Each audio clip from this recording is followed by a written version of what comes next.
কি ব্যাপার, কি করো তুমি? আজকে আমি এই পাঙ্গাস মাছ, একটা বড় সাইজের একটা পাঙ্গাস মাছ কালকে আমি নিয়ে আসছিলাম বাজার থেকে। সেই পাঙ্গাস মাছ আজকে আমি আপনাদের রান্না করে দেখাবো, সঙ্গেই থাকবে। তো চলো দেখো। কড়াইটা আমি বসিয়ে দিলাম, এবারে আমি জালটা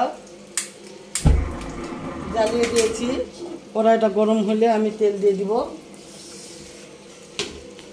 বিশাল বড় মাছ ছিল, আমি কেটে নিয়েছি, সুন্দর করে ধুয়ে নিয়েছি, লবণ টবণ দিয়ে ধুয়ে নিয়েছি।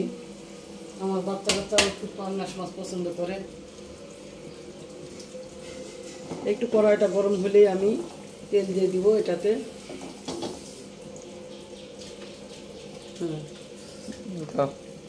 দাও তেল দাও। হ্যাঁ, তেল দিয়ে দিলাম। কড়াইটা গরম হয়ে গেছে, আমি তেল দিয়ে দিলাম। কাঁচামরিচ আর পেঁয়াজ, এই পেঁয়াজ আর কাঁচামরিচটা আমি দিয়ে দিলাম। এবার আমি নাড়বো এটাকে, নেড়ে চেড়ে সুন্দর করে। আমি পেঁয়াজটা বেশি ভাজবো না অবশ্য, কিছুক্ষণ নাড়ি ছেড়ে আমি এটার মধ্যে উপকরণগুলো আমি দিয়ে দিব। এইভাবে আমি পেঁয়াজটারে নেড়ে চেড়ে হালকা মানে লাল করিনি, হালকা একটু নেড়ে চেড়ে নিলাম। এবারে আমি একে একে উপকরণগুলো দিয়ে দিব। যেমন প্রথমে দিব আমি আদা রসুন জিরা বাটা, 2 চামচ দিয়ে দিয়েছি। এবারে দিব আমি স্বাদ মতো লবণও দিয়ে দিলাম। এবারে দিব আমি শুকনো মরিচের গুঁড়া, যে যেমন ঝাল খায় তেমনই দিতে পারবেন। আমি একটু ঝাল বেশি খাই যেহেতু, কাঁচা মরিচও দিয়েছি। এবারে আমি হলুদের গুঁড়া দিয়ে দিলাম। এবার আমি নেড়ে চেড়ে নেব সব উপকরণগুলো, এইভাবে নেড়ে চেড়ে নেব। সামান্য একটু পানি দিয়ে দিব, সামান্য একটু পানি দিলাম। এইভাবে নেড়ে চেড়ে সুন্দর করে নেড়ে চেড়ে নেব।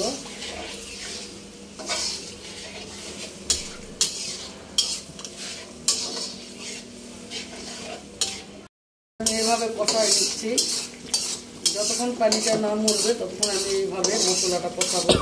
কারণ মশলার যে গন্ধটা, ওই গন্ধটা যেন, কাঁচা গন্ধটা যেন না থাকে, এই জন্য আমি মশলাটা সুন্দর করে কষিয়ে নেব।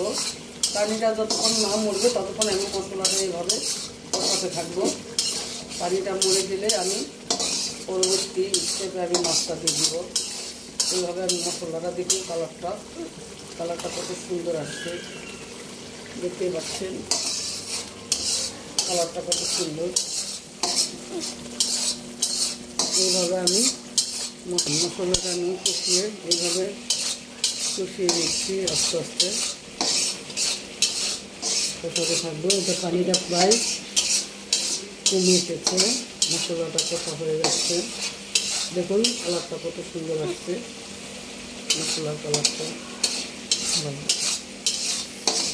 আমার প্রায় কষা হয়ে গেছে।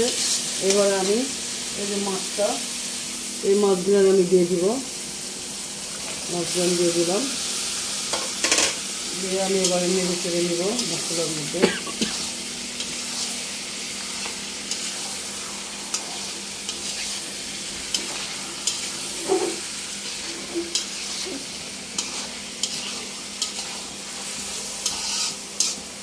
নেড়ে চেড়ে নিয়েছি, এবারে আমি এটার মধ্যে পানি দিয়ে দিব।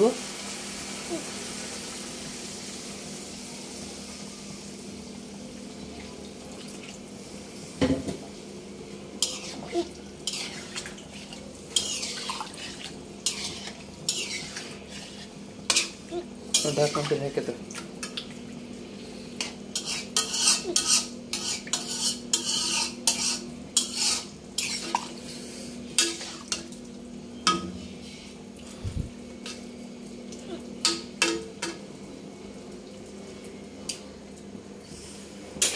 এবার আমি ঢাকনাতে ঢেকে দিব।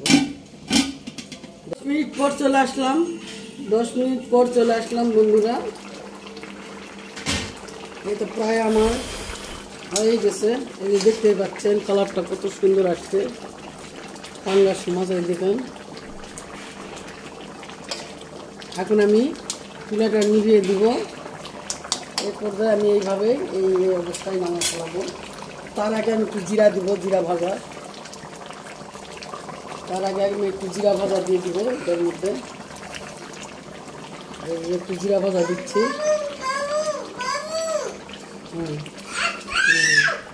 এখন হয়ে গেছে। এখন আমি চুলাটা অফ করে দেখতে পাচ্ছেন খুব সহজে আমি রেসিপিটা আপনাদের সামনে শেয়ার করলাম। আপনারা যদি এরকম রেসিপি দেখতে চান অবশ্যই কমেন্ট করবেন এবং কি শেয়ার করবেন, সঙ্গে থাকবেন। আল্লাহ হাফেজ।